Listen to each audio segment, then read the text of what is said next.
আমি জন্ম নিবন্ধন করতে যত কষ্ট হয়েছে আমার মনে হয় না আমার জন্ম হইতে এত কষ্ট হয়েছে। ওনার কথাগুলো শুনে যদিও বা হাস্যকর মনে হচ্ছে, বর্তমান আমাদের বাংলাদেশের অবস্থা এমনটাই।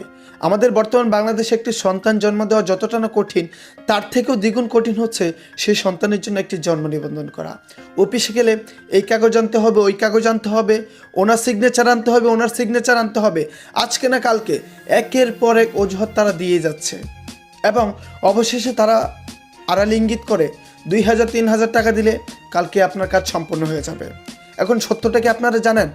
সরকারি নিয়ম অনুযায়ী জন্মের 45 দিন পর্যন্ত জন্ম নিবন্ধন টোটালি ফ্রি এবং 5 বছর পর্যন্ত সেটার ফি মাত্র 25 টাকা। 5 বছরের পর থেকে সেটার ফি মাত্র 50 টাকা। তাহলে এখন প্রশ্নটা হলো, এই 2000-3000 টাকা কোথায় যাচ্ছে? এই 2000-3000 টাকা ওই অফিসের কর্মকর্তারা, দুর্নীতিবাজ কর্মকর্তারা এবং সেখানকার কর্মচারীরা দাবি করছে ভোক্তাদের কাছে।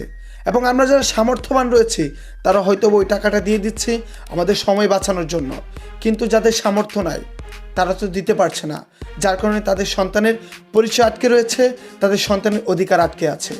তাই আমরা যারা সামর্থ্যবান রয়েছি তারা এই কাজটা করা থেকে বিরত থাকব, কারণ আমাদের জন্য ওই অসহায় ব্যক্তি তার সন্তানের জন্ম নিবন্ধন করাতে পারছে না এবং তাদের অধিকার খুঁজে পাচ্ছে না বা ফিরে পাচ্ছে না।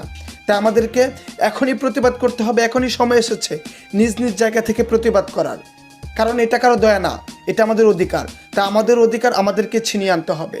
এই দুর্নীতিবাজদেরকে ওই অফিস থেকে, সরকারি অফিসগুলো থেকে বিতাড়িত করতে হবে, তা নয়তো বা আমাদের বাংলাদেশের সাধারণ জনগণ স্বস্তি পাবে না। তাই নিজ নিজ জায়গা থেকে প্রতিবাদ করতে এখনই এই ভিডিওটি শেয়ার করুন। ধন্যবাদ।